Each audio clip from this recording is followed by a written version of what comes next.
नमस्ते साथीहरू, सन्चै हुनुहुन्छ? म पनि सन्चै छु।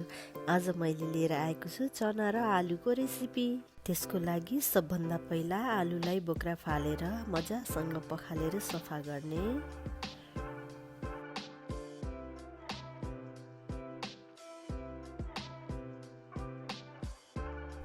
आलुलाई राम्रोसँग धोइसकेपछि अब हामी चनालाई पनि राम्रोसँग सफा गर्छौँ। यसलाई पनि धोइ पखाली गरेर राम्रोसँग सफा गर्नुपर्छ। साथीहरू, मैले यो चना हिजो राति नै भिजाएको थिएँ। चनालाई मिनिमम पनि 7-8 घण्टा भिजाउनु पर्छ। चना र आलु सफा भइसके साथीहरू, अब मसलाको तयारी गरौँ। त्यसको लागि ल्वाङ, सुकमेल, जिरा, अनि लसुन, अदुवा, मरिच, पिप्ला, अनि मैले अकबरे खुर्सानी लिएको छु। एउटा अकबरे खुर्सानी पनि राखिदिने। त्यसपछि मिक्सरमा यसलाई पिस्ने, मसिनो हुने गरी पिस्ने साथीहरू।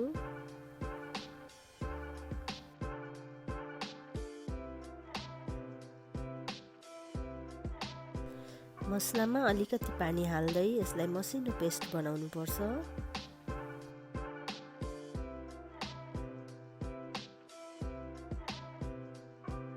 मसला रेडी भइसकेको छ। अब ग्यासमा कुकर बसाल्छौँ। हामीले यो आलु र चनाको तरकारी कुकरमा पकाउँदैछौँ। कुकर तातिसकेपछि हामीले 2 चम्मच जति तेल राख्छौँ।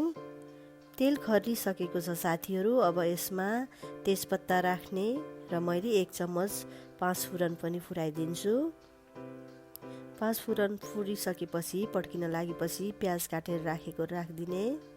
प्याजलाई गोल्डन ब्राउन हुँदासम्म भुट्ने। त्यसपछि हामी यसमा आलु राखिदिन्छौँ। आलु राखेर एकछिन चलाउने।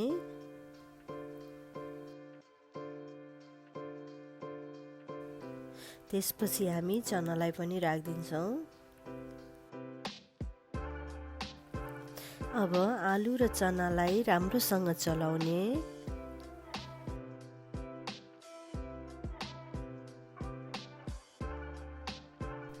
अब यसमा 1 चम्मच हल्दी राखिदिने। स्वादअनुसार नुन राखिदिने। 1 चम्मच रेड चिल्ली पाउडर राख्ने।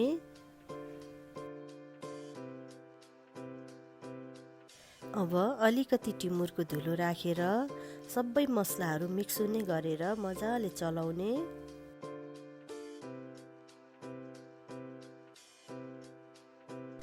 अब अघि हामीले पिसेर राखेको मसला पनि राखिदिने र यसलाई सबैतिर हुने गरेर मजासँग मिक्स गरेर चलाउने।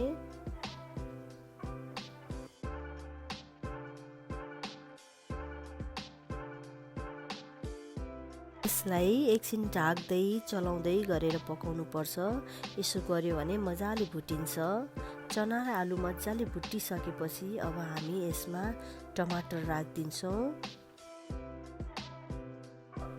टमाटर राखेर एकचोटि राम्रोसँग चलाउने। त्यसपछि यसमा अलिकति पानी राख्नुपर्छ। मैले अघिको जार, मसला पिसेको जारलाई पखालेर अलिकति पानी राखेको छु। अब एकचोटि राम्रोसँग चलाएर एकछिन ढाकेर पाक्न दिने।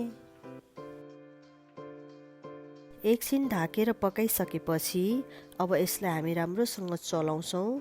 त्यसपछि कुकरको बिर्को बन्द गरेर सानो आगोमा 1 सिटी लागुन्जेल पकाउँछौँ।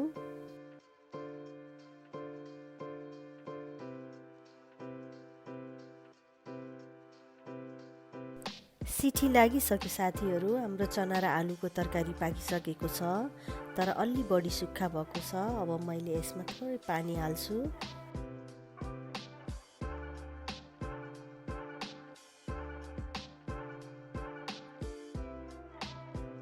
पानी राखिसकेपछि फेरि एकछिन पकाउने।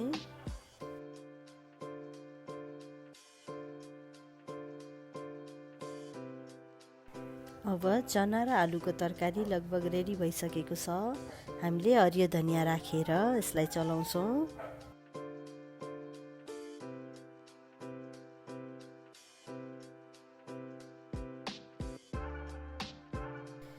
हाम्रो चना र आलुको तरकारी रेडी भइसकेको छ। यो हेल्दी छ, धेरै मसलाहरू पनि परेको छैन। अनि अब बाक्लो बाक्लो भएको छ साथीहरू। यसलाई हजुरहरू पराठासँग, पुरीसँग, सुक्खा रोटीसँग, चिउरासँग जेसँग पनि खान सक्नुहुन्छ। र यसमा अझै पानी हालेर झोल बनाएर भातसँग पनि खान सक्नुहुन्छ। मेरो यो रेसिपी हजुरहरूलाई कस्तो लाग्यो लाइक, कमेन्ट र सब्सक्राइब गर्न नभुल्नु होला साथीहरू। हस् त, धन्यवाद, नमस्ते।